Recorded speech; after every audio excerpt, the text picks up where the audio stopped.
Je m'appelle Christian Owens. J'ai 34 ans et il y a 3 semaines, ma mère m'a envoyé un message texte qui a finalement brisé le dernier fil qui retenait notre relation. Christian, ton père et moi avons discuté de la fête d'anniversaire. Nous pensons qu'il est préférable que tu n'y assistes pas. La liste des invités est exclusivement composée de juges de la haute société, d'investisseurs, de partenaires du cabinet. Nous ne voulons pas que tu te sentes déplacé et franchement, nous ne voulons expliquer ta situation à personne. Prenons des nouvelles après les fêtes. Ma situation, c'est ainsi qu'ils appelaient ma vie. Avant de vous raconter exactement ce qui s'est passé quand j'ai décidé de me présenter quand même et l'onde de choc que cela a provoqué dans le cercle social élitiste de Boston, dites-moi d'où vous regardez dans les commentaires. Je lis chacun d'eux et cela m'aide à me sentir un peu moins seul dans cette épreuve. J'étais debout au milieu de mon appartement quand ce message est arrivé. Mon appartement ne ressemble pas aux demeures immaculées et stériles où vivent mes parents. Il sent la sueur de bois, l'huile de lin et le vieux papier. Il y a des plans enroulés sur la table à manger, et des échantillons de moulures victoriennes sont empilés sur le sol. J'ai regardé l'écran fissuré de mon téléphone, mon pouce planant au-dessus du bouton de réponse. Mes mains sont rugueuses. Elles ont des callosités sur les paumes et des cicatrices sur les jointures dues à des années de travail du bois et de la pierre. Pour mon père, ses mains sont un signe d'échec. Pour lui, le succès ressemble à une manucure et à un stylo qui coûte plus cher qu'une voiture. Je n'ai pas répondu. J'ai juste jeté le téléphone sur la pile de dessins d'architecture. Vous devez comprendre que ce n'était pas nouveau. Pendant 10 ans, j'ai été le fantôme de la famille Owens. Je suis le fils qui n'est pas allé dans la finance. Je suis le fils qui n'a pas épousé une débutante d'une famille avec une maison d'été dans les Hamptons. J'ai choisi l'architecture et non pas le genre où l'on s'assoit dans une tour de verre pour concevoir d'autres tours de verre. J'ai choisi la préservation historique. Je me glisse dans les entrailles de bâtiments vieux de 200 ans qui pourrissent de l'intérieur et je les sauve. Mon père appelle ça jouer au contractant. Ma mère dit à ses amis que je travaille dans la construction, généralement avec un murmure de pitié, comme si je transportais du ciment pour le salaire minimum. Je me suis dirigé vers la fenêtre. Dans la rue, la vie continuait. Mais dans ma tête, je rejouais une décennie d'exclusion. Pas de photos de cartes de Noël pendant 10 ans. Quand mon frère Julien s'est marié, j'ai été placé à la table numéro 19, près de l'entrée du personnel de cuisine, tandis que Julien se tenait à la table d'honneur, rayonnant dans son smoking sur mesure, levant un verre de champagne qui coûtait $300 la bouteille. Puis mon téléphone a sonné. C'était Julien. Je savais exactement pourquoi il appelait. Il voulait s'assurer que le message de maman était bien passé.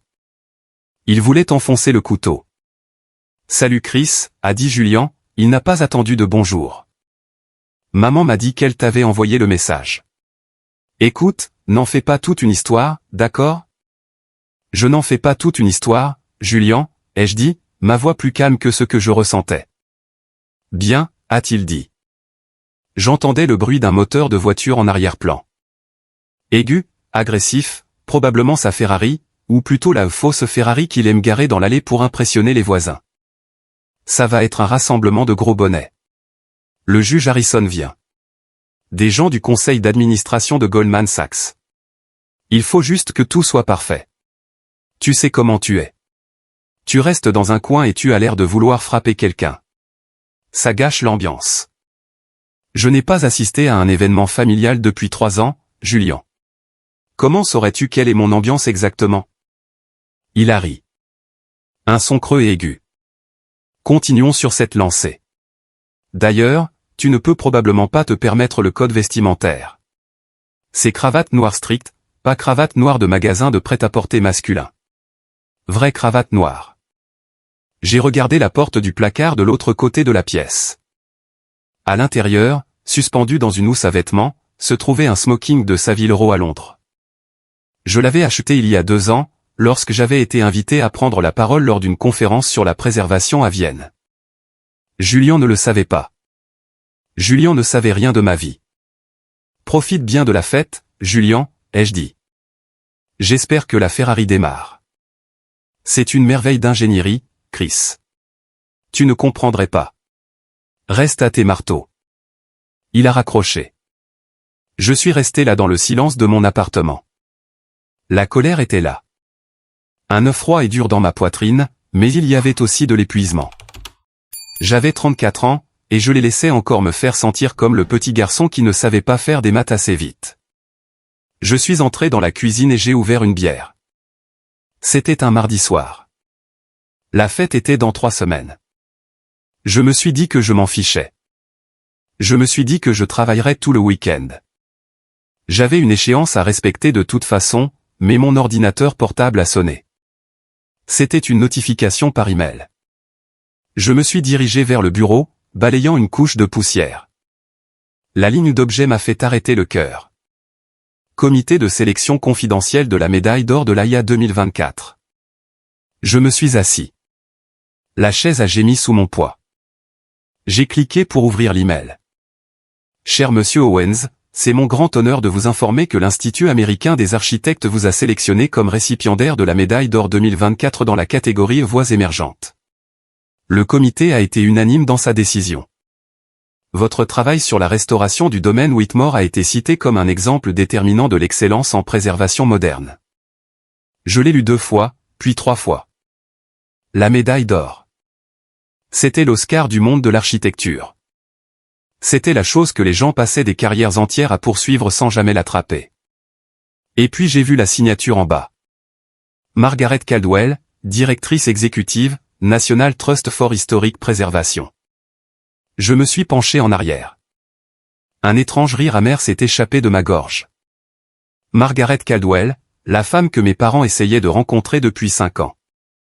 La femme dont le cercle social était si élitiste que ma mère échangerait un membre pour être invitée à son garden party. Et elle venait de me décerner la plus haute distinction de ma profession. L'ironie était si forte que je pouvais la goûter. Mes parents organisaient une fête pour célébrer leur succès, me bannissant parce que je n'étais pas assez élitiste, tandis que la reine de l'élite venait de me couronner roi. Mais ce n'était pas la plus grande ironie. La plus grande ironie était le lieu. J'ai regardé le message de maman à nouveau. Le domaine Whitmore. Ils avaient choisi le domaine Whitmore pour leur anniversaire. Ils avaient choisi le bâtiment même que j'avais passé les 18 derniers mois de ma vie à sauver. Le bâtiment où je connaissais chaque passage secret, chaque poutre structurelle, chaque défaut et chaque réparation. Ils avaient loué mon chef-d'œuvre pour célébrer mon exclusion. J'ai regardé la date de l'annonce du prix. Elle devait être rendue publique le soir même de leur fête. À 19h30, j'ai bu une gorgée de bière. Le liquide froid n'a pas refroidi le feu qui commençait à brûler dans mes entrailles. Ils pensaient que j'étais un échec. Ils pensaient que j'étais une honte. Ils pensaient que j'étais invisible. J'ai fermé l'ordinateur portable. Je n'allais pas leur dire. Pas encore. S'ils voulaient un spectacle, s'ils voulaient la haute société, s'ils voulaient la perfection, j'allais leur donner. Mais je n'allais plus être un simple spectateur. Pour comprendre pourquoi cela faisait si mal, il faut comprendre le bâtiment. Et pour comprendre le bâtiment, il faut comprendre les 3 années qui ont précédé cette nuit-là. Le domaine Whitmore n'est pas juste une maison. C'est un manoir historique de 150 ans au cœur du Massachusetts. Il y a 3 ans, c'était une épave. Le toit s'était effondré dans les laies. Le sous-sol était inondé. Des promoteurs tourbillonnaient comme des vautours, attendant le permis de démolition pour pouvoir le raser et construire des condos de luxe. La société historique avait abandonné. Ils n'avaient pas l'argent, mais le National Trust est intervenu à la dernière minute.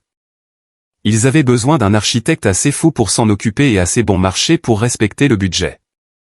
C'était moi. Je me souviens de la première fois où je suis entré dans le hall. Il sentait la pourriture et les pigeons morts. Le grand escalier s'affaissait. Le célèbre papier peint à la main s'écaillait par bandes comme de la peau morte. Mais j'ai levé les yeux, au-delà des dégâts d'eau, au-delà de la crasse, et j'ai vu les os. J'ai vu l'âme du lieu. J'ai passé 18 mois à vivre et respirer cette restauration.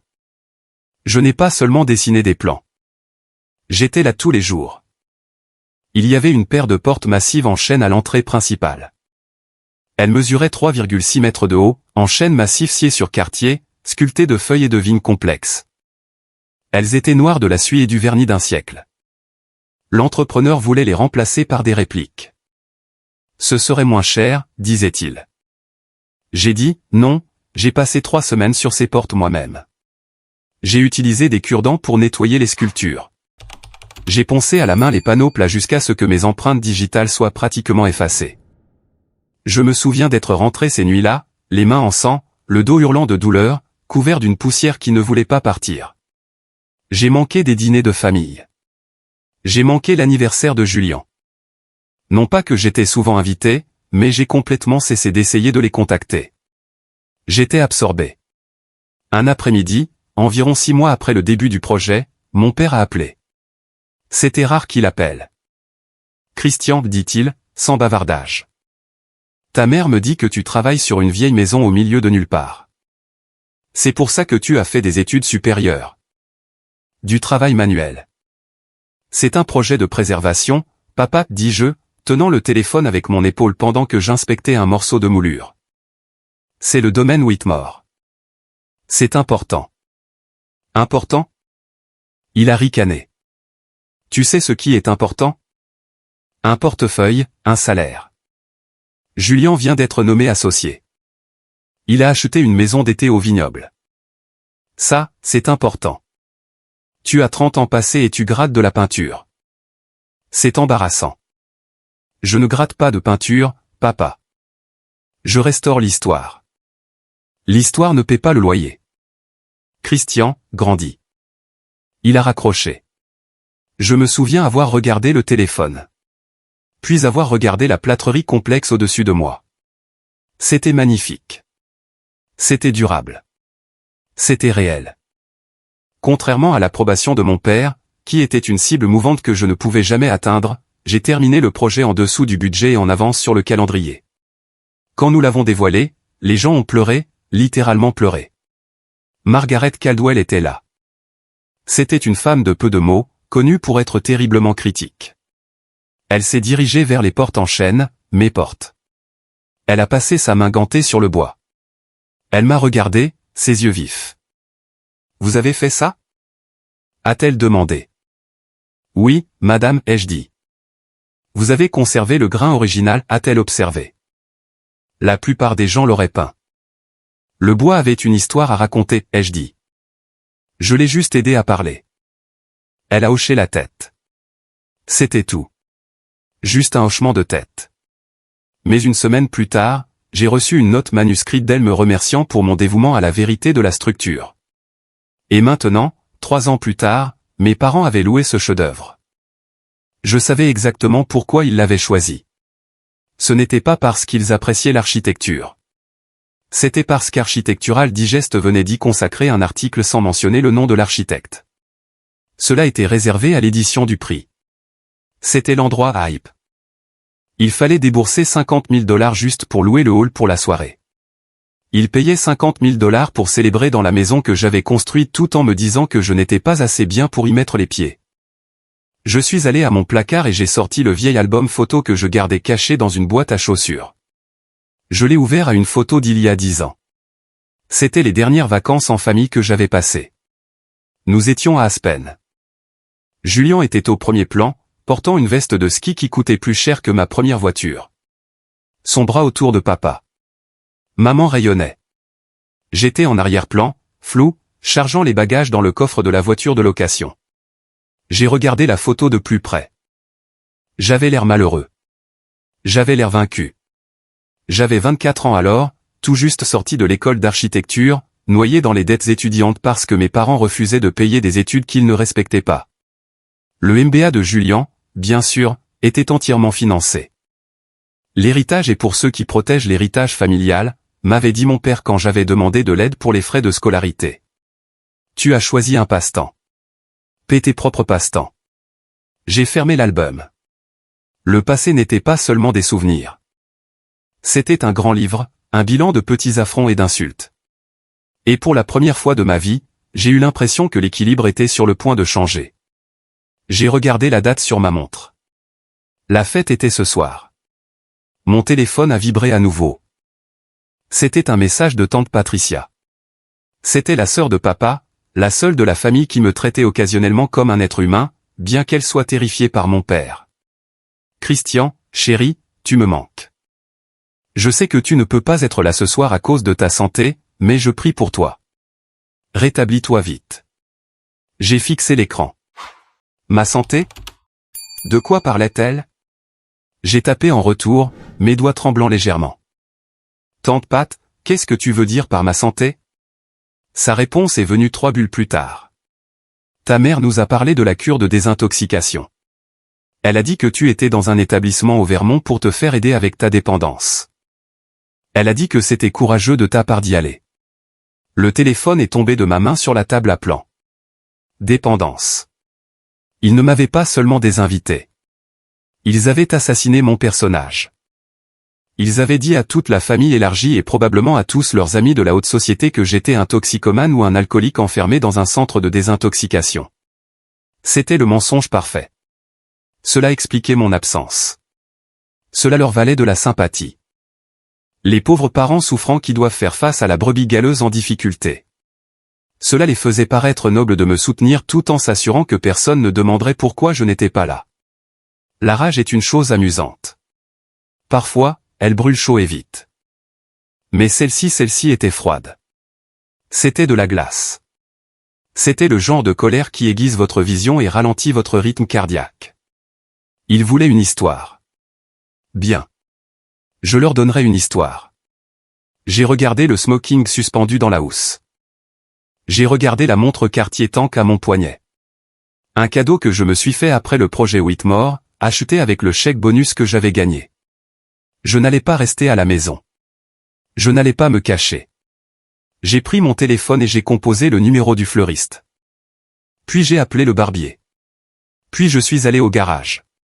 Mes parents s'attendaient à ce que le fils raté se cache dans la honte. Au lieu de cela, l'architecte rentrait chez lui. Le matin de la fête, je me suis réveillé avec une clarté que je n'avais pas ressentie depuis des années. D'habitude, les événements familiaux me remplissaient d'anxiété. Je m'inquiétais de mes vêtements, de ma voiture, de mes sujets de conversation. Je m'inquiétais de les décevoir. Aujourd'hui, je ne ressentais qu'un objectif froid et déterminé. J'ai passé la matinée à examiner les rapports structurels finaux de mon prochain projet, le manoir du gouverneur. C'était l'autre secret que je gardais. Le National Trust ne me donnait pas seulement un prix. Il me donnait une subvention. 500 000 $ pour diriger la restauration du bâtiment gouvernemental le plus important de l'État. À midi, Margaret Caldwell m'a appelé. Christian. Sa voix était nette comme du champagne sec. Je suppose que je vous verrai ce soir. Mon cœur a manqué un battement. Elle ne savait pas. Ce soir, Margaret, au Whitmore, a-t-elle dit. J'assiste à la fête d'anniversaire des Owens. Horriblement ennuyeux. D'habitude, ces événements mondains, mais Diane Owens harcèle mon bureau depuis des mois pour un poste au conseil d'administration d'une œuvre de bienfaisance. Et comme c'est dans votre bâtiment et que l'annonce est en direct à 19h30, j'ai supposé que vous seriez là. Elle a fait une pause. Margaret était perspicace. Elle a remarqué mon hésitation dans mon silence. Vous êtes lié à eux, n'est-ce pas? Même nom de famille que Wellesley. Oui, ai-je dit. Ce sont mes parents. Eh bien, a-t-elle dit, ce sera une double célébration alors. J'ai hâte d'y être. J'ai quelque chose pour vous. Je serai là, Margaret, ai-je dit, mais faites-moi une faveur. Ne leur dites pas que je viens. Je veux que ce soit une surprise. J'adore les surprises, a-t-elle dit, et j'ai pu entendre le sourire dans sa voix. J'ai raccroché. Maintenant, il n'y avait plus de retour en arrière possible. Margaret m'attendait. À 16h, j'ai commencé à me préparer. J'ai pris une douche, frottant l'odeur de sueur de ma peau, je me suis rasé avec un rasoir droit, prenant mon temps, j'ai enfilé le smoking. Il était bleu nuit avec un revers en satin noir. Il me seyait parfaitement, taillé pour mes larges épaules et les muscles que j'avais développés en soulevant des poutres et des pierres. Je me suis regardé dans le miroir. Je ne ressemblais plus au fil à problème. Je ressemblais à un homme qui maîtrisait la pièce. Mon téléphone a vibré. C'était Julian à nouveau. Juste un rappel. Reste loin. Nous avons de la sécurité à l'entrée. Ne te ridiculise pas. Je n'ai pas répondu. Je suis descendu au garage de mon immeuble. La plupart des gens de mon quartier conduisaient des Honda ou des Toyota. Mais dans le coin, sous une housse en toile sur mesure, se trouvaient ma fierté et ma joie. Ce n'était pas une Ferrari. Ce n'était pas une Lamborghini. C'était une Porsche 911 SCA de 1978. Noir sur noir. J'avais acheté le châssis pour 5000 $ dans une casse il y a 6 ans. C'était une carcasse rouillée. Mon père l'avait vue une fois et avait ri. Une autre pièce de Kaamelott pour ta collection, avait-il dit. J'avais passé tous les week-ends pendant 5 ans à la restaurer. J'avais reconstruit le moteur moi-même. J'avais trouvé du cuir d'origine pour les sièges en Allemagne. J'avais sablé la carrosserie et l'avais peinte à la main dans une cabine sans poussière que j'avais construite dans le garage. Elle était impeccable. C'était une machine avec une âme. Elle valait plus maintenant que la fausse Ferrari de Julian, mais seulement pour les gens qui savaient ce qu'ils regardaient. J'ai retiré la housse. La peinture noire brillait sous les lumières fluorescentes. J'ai tourné la clé. Le moteur refroidi par air a rugi, produisant ce cliquetis mécanique distinctif qui me sonnait comme de la musique. J'ai reculé hors du garage et j'ai pris la route. Le trajet jusqu'au domaine Whitmore a duré 45 minutes. J'ai pris les petites routes, serpentant à travers les tunnels d'arbres qui commençaient juste à prendre des teintes oranges pour l'automne. J'ai conduit avec les fenêtres baissées, laissant l'air frais me frapper le visage. J'ai pensé au mensonge de la cure de désintoxication. C'était si calculé. C'était une attaque préventive. Il savait que si les gens demandaient « Où est Christian ?», la réponse « Nous ne l'avons pas invité parce que c'est un charpentier », les ferait passer pour des snobs. Mais, il est en cure de désintoxication, les faisait passer pour des saints. C'était cruel et ça allait leur coûter tout. J'ai pensé aux rumeurs de divorce autour de Julian. Tante Patricia l'avait laissé entendre. Julian et sa femme Elena étaient le couple parfait sur Instagram, mais on disait que Julian avait dilapidé le fonds d'études supérieures de leurs enfants dans des investissements crypto risqués. Elena était furieuse. Elle ne restait que pour les apparences.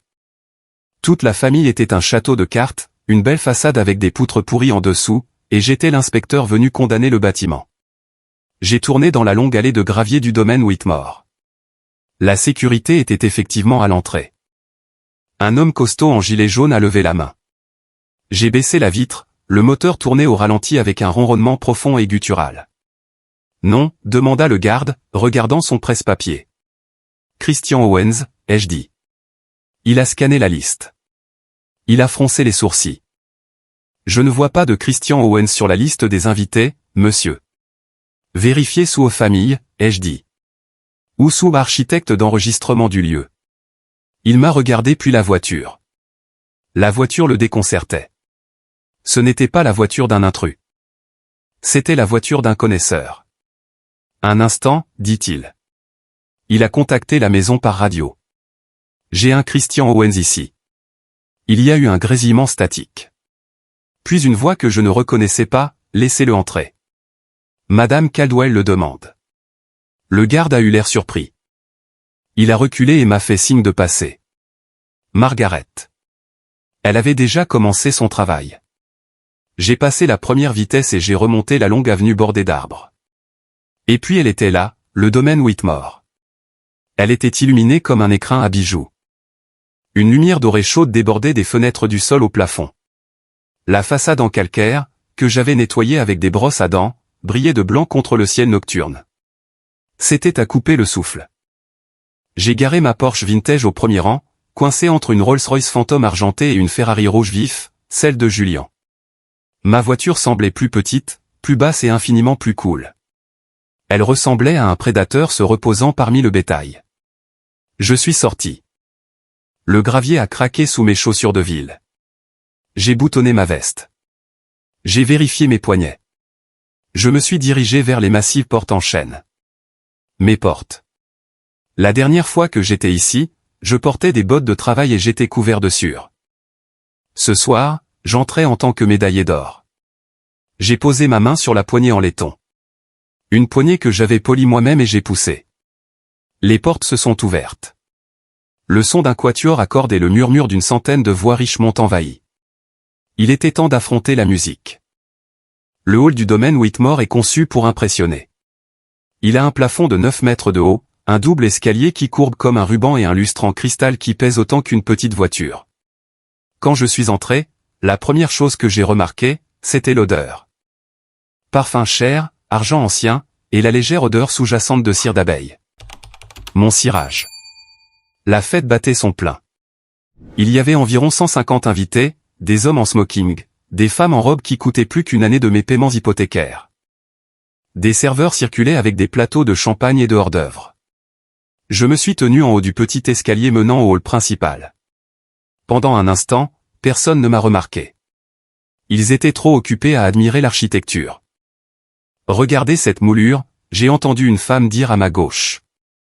C'est exquis. Diane a un tel œil pour les lieux. J'ai entendu dire que la restauration a coûté 12 millions de dollars, a répondu son mari. Chaque centime en valait la peine. Qui était l'architecte? Une firme de New York? Je parie. J'ai souri intérieurement. Puis je les ai vus. Mes parents se tenaient près de la cheminée, faisant la cour. Mon père avait l'air raide dans son smoking, un scotch à la main. Ma mère portait une robe argentée, riant un peu trop fort à quelque chose que le juge Harrison disait. Julian était à proximité, l'air anxieux et nerveux, jetant un coup d'œil à son téléphone. J'ai pris une profonde inspiration et j'ai commencé à descendre les escaliers.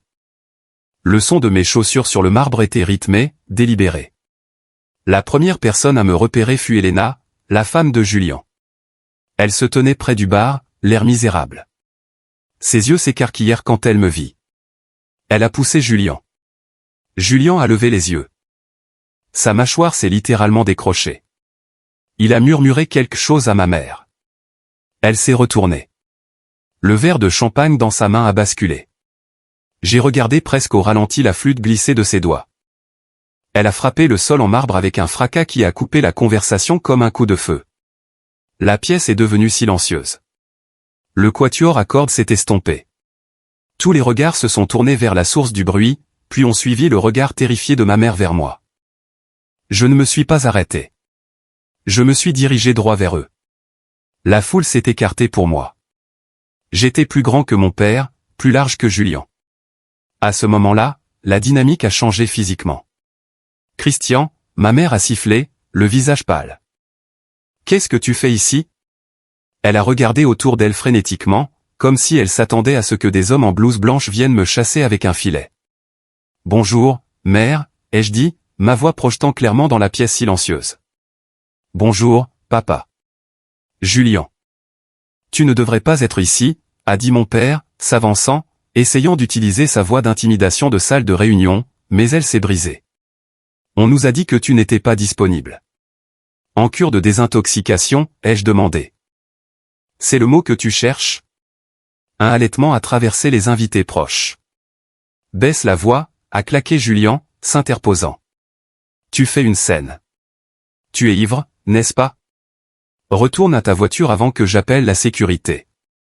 Je ne suis pas ivre, Julian, et je ne suis pas en cure de désintoxication. J'ai regardé tante Patricia, qui se tenait derrière eux, l'air confus et blessé.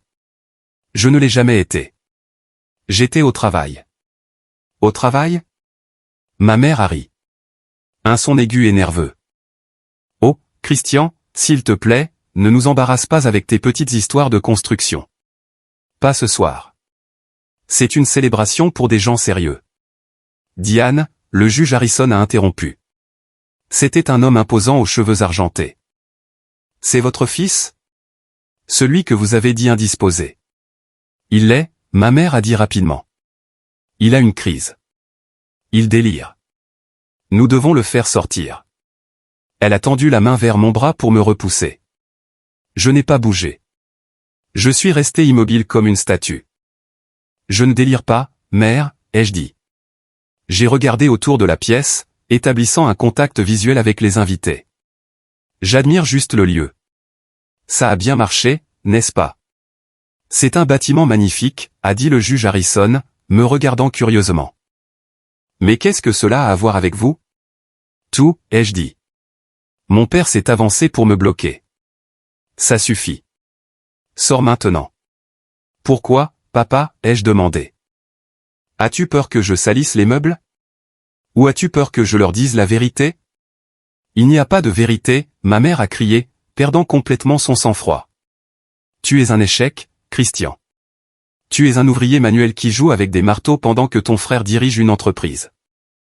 Nous ne t'avons pas invité parce que tu ne cadres pas. Regarde ces gens. Regarde cette pièce. Tu n'as pas ta place ici. La cruauté de ses paroles planait dans l'air. Elle avait dit tout haut ce qu'elle pensait tout bas. Je l'ai regardé. Je n'ai pas ressenti la piqûre que j'attendais. J'ai juste ressenti de la pitié. Tu as raison, maman, ai-je dit doucement. Je n'appartiens pas à votre monde, mais vous êtes dans le mien. Avant qu'elle ne puisse répondre, une voix a retenti dans la pièce depuis l'entrée. En fait, dit Anne, je crois qu'il a sa place ici plus que quiconque. Tout le monde s'est retourné. Margaret Caldwell était là. Elle portait une robe en velours noir et tenait un microphone qu'elle avait pris sur l'estrade du groupe. Elle s'est dirigée vers nous, ses talons claquant sur le sol. Elle n'a pas regardé mes parents. Elle m'a regardé droit dans les yeux. Margaret, ma mère a balbutié, son masque social essayant de se reconstituer. Je suis tellement désolé. Mon fils, c'est votre fils, a dit Margaret, sa voix amplifiée par les haut-parleurs. C'est la raison pour laquelle nous sommes tous ici ce soir. Mon père a eu l'air confus. De quoi parlez-vous? Margaret s'est arrêtée à côté de moi. Elle a posé une main sur mon épaule. Mesdames et messieurs, a-t-elle dit, s'adressant à la salle.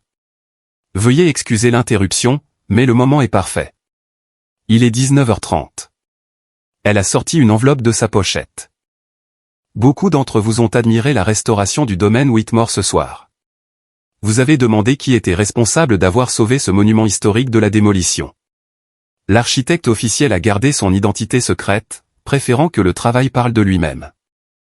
Mais ce soir, l'Institut américain des architectes a décidé de parler pour lui. Elle a ouvert l'enveloppe. Ma mère a cessé de respirer.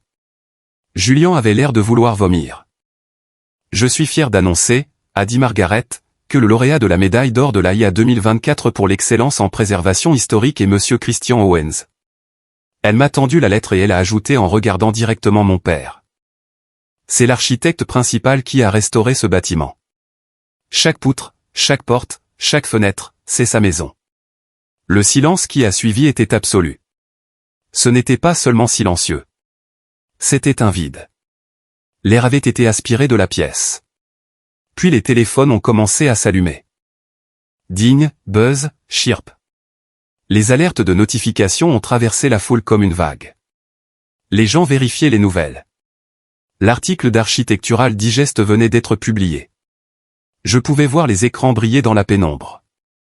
Ils regardaient l'article. Ils regardaient ma photo, debout là où j'étais maintenant, mes vêtements de travail, tenant un plan, l'air confiant et fort. Mon Dieu, a murmuré quelqu'un. C'est lui. Le visage de mon père a pris une couleur que je n'avais jamais vue auparavant. Un mélange de gris et de violet. Il a regardé Margaret, puis moi, puis la pièce. C'était un homme qui calculait la valeur en quelques secondes, et il venait de réaliser qu'il avait tout mal calculé pendant 30 ans. Christian, il a étouffé.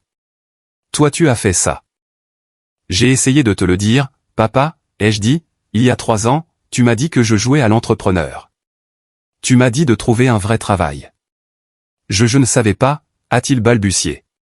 Tu n'as pas demandé, ai-je dit. Mais la cure de désintoxication, ma mère a murmuré, serrant ses perles. L'histoire de l'ouvrier du bâtiment. Des mensonges, ai-je dit. Des mensonges que vous avez racontés pour vous sentir mieux en ayant honte de moi. Julian s'est avancé, son visage tordu en un rictus. Il ne pouvait pas le supporter. Les projecteurs n'étaient plus sur lui. Le frère raté était le héros. Et alors, a-t-il craché. Alors tu as réparé une vieille maison. Et alors? Tu es toujours fauché. Tu conduis toujours cette vieille bagnole. Tu n'es toujours personne. Margaret Caldwell s'est tournée vers Julian. Son expression aurait pu glacer l'eau. Monsieur Owens, a-t-elle dit, sa voix pleine de dédain. La médaille d'or de l'AIA s'accompagne d'un prestige considérable. Mais peut-être comprenez-vous mieux les chiffres.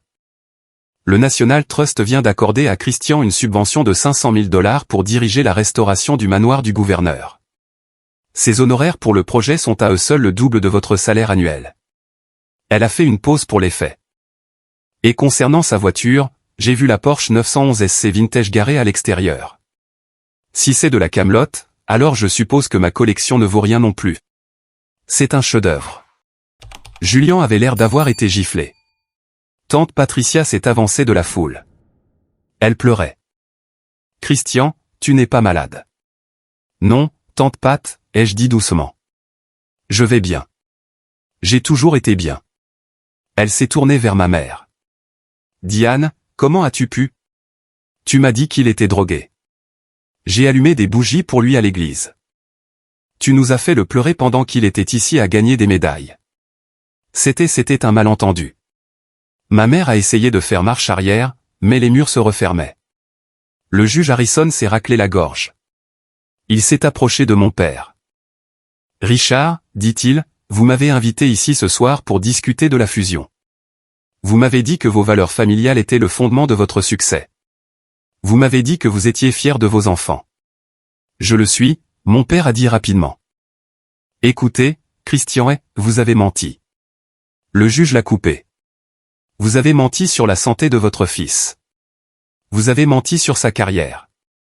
Vous vous êtes tenu ici dans un bâtiment qu'il a construit et vous l'avez raillé. Si vous traitez votre propre sang de cette façon, comment traitez-vous vos partenaires? Juge, s'il vous plaît. Mon père a plaidé. La fusion est annulée, a dit le juge Harrison. Et ne vous embêtez pas à venir au club de golf dimanche. Je pense que vous constaterez que votre adhésion est en cours d'examen. Il s'est tourné vers moi et m'a tendu la main. Monsieur Owens, un honneur. Ce bâtiment est magnifique. J'ai serré sa main. Merci, juge. Les vannes se sont ouvertes. Les invités, réalisant que la dynamique de pouvoir avait changé, ont abandonné mes parents. Ils m'ont envahi. Monsieur Owens, félicitations, Christian. Je dois vous parler de ma maison d'été à Nantucket. Puis-je voir la médaille? J'étais entouré de poignées de main et de flashs d'appareils photo. J'ai regardé par-dessus les épaules de la foule. Mes parents se tenaient seuls près de la cheminée. Personne ne leur parlait. Ils avaient l'air petits. Ils avaient l'air vieux. Julien se versait un verre d'une main tremblante. J'ai senti une main sur mon bras. C'était Margaret. Bien joué, a-t-elle murmuré. Je pense que vous avez fait votre preuve. Merci, Margaret, ai-je dit, pour tout. Vous l'avez mérité, Christian. Le talent ne peut pas être caché éternellement. Il trouve toujours la lumière. J'ai regardé mes parents une dernière fois. Ma mère pleurait maintenant, mais ce n'étaient pas les faux pleurs qu'elle utilisait pour obtenir ce qu'elle voulait. C'étaient de vraies larmes d'humiliation. Mon père regardait le sol, un homme brisé. J'ai réalisé alors que je n'avais pas besoin de leurs excuses. Je n'avais pas besoin de leur validation. Je les avais dépassés. La fête ne s'est pas terminée. Elle a juste muté. La célébration de l'anniversaire de mes parents est morte au moment où le juge est parti. Mais la célébration de mon prix ne faisait que commencer. J'ai essayé de partir. J'avais fait ma preuve, mais alors que je me dirigeais vers la porte, Julien a bloqué mon chemin. Il avait beaucoup bu dans les 20 minutes qui avaient suivi l'annonce. Son visage était rouge. Sa cravate de travers. Tu crois que tu es spécial, a-t-il marmonné. Tu crois que parce que tu as réparé quelques fenêtres, tu es meilleur que moi. Pousse-toi, Julien, ai-je dit calmement. Non, a-t-il crié. Les gens se sont retournés à nouveau. Tu as ruiné cette soirée. Tu as tout ruiné. Papa va perdre la fusion à cause de toi. Papa a perdu la fusion parce que c'est un menteur, ai-je dit. Et parce qu'il a élevé un fils qui ne sait pas quand se taire. J'ai plus d'argent dans ma montre que toi dans ton compte en banque. Julien a crié. Il a attrapé mon revers. C'était une erreur. J'ai attrapé son poignet. Ma prise, renforcée par des années à soulever des poutres de chêne et des blocs de pierre, était comme un étau. J'ai serré. Julien a halté et est tombé à genoux. Lâche-moi, a-t-il gémi. Julien?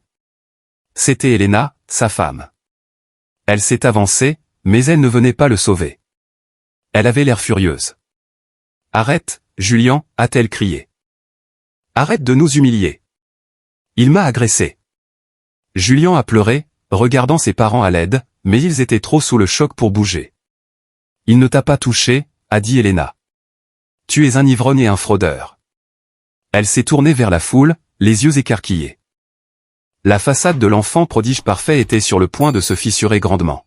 « Tu veux parler d'argent, Julian » a-t-elle crié. « Dis-leur. Dis-leur pour le fonds d'études. » Elena. « Tais-toi. » Julian a sifflé, la panique remplaçant la colère dans ses yeux. « Non » a-t-elle crié. « Mes parents ont créé un fonds pour nos jumeaux. 200 000 $. Il a disparu. Il a tout dépensé en crypto et en paris sportifs. Il a tout perdu. » Des halètements ont de nouveau résonné dans le hall. C'était le coup de grâce. Et la Ferrari. Elena a montré l'allée. Elle est louée et le loyer est en retard de 2 mois. Les agents de recouvrement ont appelé la maison hier. Mon père s'est avancé, le visage gris. Julian, est-ce vrai? Le fonds d'études. Julian a baissé les yeux, vaincu. Je voulais le récupérer. J'avais juste besoin d'un prêt relais. Papa, si tu pouvais juste, ne lui demande pas d'argent. Elena a ri amèrement. Il a hypothéqué la maison d'été pour payer cette fête. Le saviez-vous? Ils sont à court d'argent. Ils ne sont que du spectacle. La pièce tournait.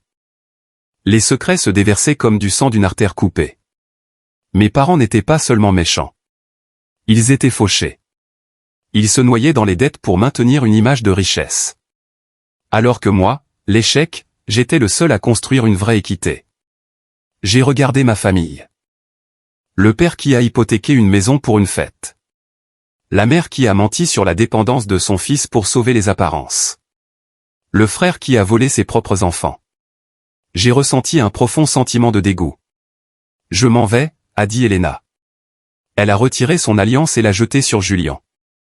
Elle a rebondi sur sa poitrine et a roulé sur le sol en marbre, le sol que j'avais poli. J'emmène les enfants chez ma mère. Ne nous suivez pas, elle est sortie en trombe. Julian était assis par terre, sanglotant. Ma mère hyperventilait sur une chaise. Mon père regardait au loin, voyant son héritage réduit en cendres. Je me suis dirigé vers mon père. « Papa » ai-je dit. Il a levé les yeux. Ses yeux étaient vides. « Christian, je ne t'excuse pas » ai-je dit. Tu ne le penses pas. Tu es seulement désolé d'avoir été pris. J'ai regardé ma mère. J'espère que la fête en valait la peine. Je me suis retourné et me suis dirigé vers la porte. Margaret m'attendait. Ça va? A-t-elle demandé. Ça ira, ai-je dit. J'ai du travail à faire demain. Le manoir du gouverneur ne se restaurera pas tout seul, elle a souri. Je suis sorti dans l'air frais de la nuit. Le voiturier a ramené ma Porsche. Le moteur a rugi, un son profond et puissant qui a secoué le sol. J'ai vu le camion de la fourrière entrer dans l'allée au moment où je partais. Il venait chercher la Ferrari de Julian. J'ai passé la vitesse et je suis parti. Je n'ai pas regardé dans le rétroviseur. Il n'y avait rien à voir là-bas. 6 mois se sont écoulés depuis cette nuit au domaine Whitmore. La vie a une façon de se réorganiser très rapidement lorsque la vérité éclate. Je me tiens actuellement sur l'échafaudage du manoir du gouverneur. Le vent est froid ici, mais la vue est incroyable. Je peux voir toute la ville de Boston. J'ai une équipe de 40 hommes et femmes qui travaillent sous ma direction. Ils ne m'appellent pas le petit entrepreneur. Ils m'appellent chef ou Monsieur Owens. La médaille d'or de l'AIA trône sur mon bureau dans mon nouveau bureau. Elle attire les clients, bien sûr, mais la vraie récompense est le travail. J'ai une liste d'attente de 2 ans pour les projets de restauration. Le monde de mes parents, en revanche, s'est complètement effondré. Les retombées de la fête ont été rapides. Le juge Harrison ne bluffait pas. Le cabinet de mon père a perdu la fusion. Puis l'audit a commencé. Il s'avère que mon père avait déplacé de l'argent pour couvrir les pertes de Julian. Ce n'était pas techniquement illégal, mais c'était suffisamment contraire à l'éthique pour le forcer à prendre une retraite anticipée. Ils ont vendu la maison à Wellesley. Ils ont déménagé dans un appartement en banlieue moins cher. Julian est maintenant en cure de désintoxication pour l'alcool. Elena a divorcé de lui. Elle a obtenu la garde complète des enfants. J'ai mis en place un nouveau fonds d'éducation pour ma nièce et mon neveu. J'y ai versé 10% de mes honoraires pour le manoir du gouverneur. Je suis l'oncle sur lequel ils peuvent compter maintenant. Tante Patricia vient dîner tous les dimanches. Elle apporte des lasagnes. Nous parlons de tout sauf de mes parents.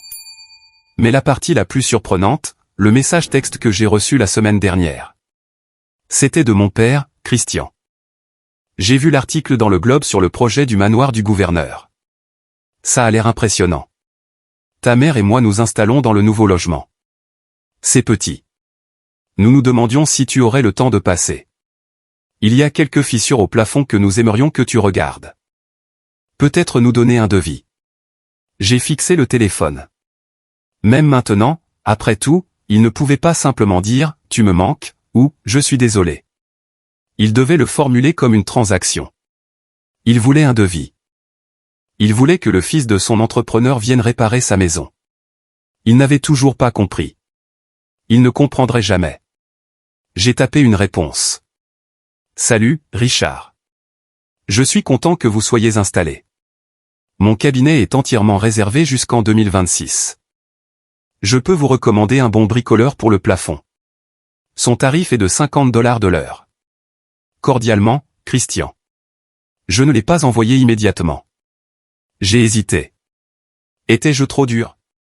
Étais-je mesquin? Puis je me suis souvenu des 10 ans de photos de Noël manquantes. Je me suis souvenu du mensonge de la cure de désintoxication. Je me suis souvenu de lui se moquant de mes mains. J'ai appuyé sur envoyer. Puis j'ai bloqué le numéro. Ce n'était pas par colère. C'était par autopréservation. On ne peut pas reconstruire une maison sur des fondations pourries. Parfois, il faut juste condamner la propriété et construire ailleurs. Je suis descendu de l'échafaudage. Mon chef d'équipe, un homme bourru nommé Mike, s'est approché de moi. « Eh, Christian, dit-il. La livraison de calcaire est arrivée. Tu veux vérifier la qualité? » J'arrive tout de suite, Mike, ai-je dit. Je me suis dirigé vers la palette de pierre. J'ai passé ma main sur la surface rugueuse. C'était frais et solide. C'était réel. J'ai regardé ma montre, la Cartier Tank. Elle tiquait régulièrement. Ma vie est calme maintenant. Je ne vais pas au gala. Je ne conduis pas de Ferrari loué. Je rentre chez moi, dans mon appartement, que j'ai finalement terminé de rénover. Je cuisine. J'écoute du jazz. Je conduis ma Porsche le dimanche. Je construis une vie qui est la mienne. Elle est conçue par moi, construite par moi et payée par moi. Et pour la première fois en 34 ans, quand je me regarde dans le miroir, je ne vois pas une déception. Je vois un architecte. Je voulais partager cette histoire, non pas pour me vanter de mon prix ou pour traîner ma famille dans la boue bien qu'ils aient bien réussi à le faire eux-mêmes. Je voulais la partager pour tous ceux qui, là-bas, se sentent comme une pièce de puzzle mal assortie dans leur famille. Peut-être êtes-vous l'artiste dans une famille de médecins. Peut-être êtes-vous le mécanicien dans une famille d'avocats. Peut-être êtes-vous juste le silencieux dans une famille de crieurs. J'ai passé une décennie à attendre la permission d'être moi-même. J'ai attendu que mon père dise « bon travail ». J'ai attendu que ma mère dise « je suis fier de toi ». Je pensais que si je travaillais plus dur, si j'obtenais un plus grand prix, si je gagnais plus d'argent, ils me verraient enfin. Mais la vérité est que certaines personnes sont déterminées à vous mal comprendre. Elles ont besoin que vous soyez petit pour qu'elles se sentent grandes. Elles ont besoin que vous soyez l'échec pour qu'elles se sentent un succès. Vous ne pouvez pas attendre qu'elles vous donnent votre valeur. Vous devez la construire vous-même, brique par brique, jour après jour. Mes mains sont toujours rugueuses. J'ai toujours de la poussière sous les ongles. Et je n'ai jamais été aussi heureux. Construisez quelque chose qui dure. Construisez une vie qui vous rend fier quand vous fermez les yeux la nuit. Et si les gens qui sont censés vous aimer ne peuvent pas apprécier la vue, verrouillez la porte. Merci beaucoup d'avoir écouté mon histoire. Il n'a pas été facile de revivre ces moments, mais la raconter me donne l'impression de clore le dernier chapitre de cette partie de ma vie. J'espère que cette histoire vous a touché d'une manière ou d'une autre ou vous a donné la force de défendre votre propre valeur. Avez-vous déjà eu un moment où vous avez dû prouver que tout le monde avait tort? Avez-vous déjà été le paria qui est revenu plus fort? Je veux entendre votre histoire. Veuillez la partager dans les commentaires ci-dessous. Créons ici une communauté où le succès est défini par le caractère, et non par les titres. Et si vous avez aimé cette vidéo, n'hésitez pas à appuyer sur le bouton j'aime et à vous abonner à la chaîne.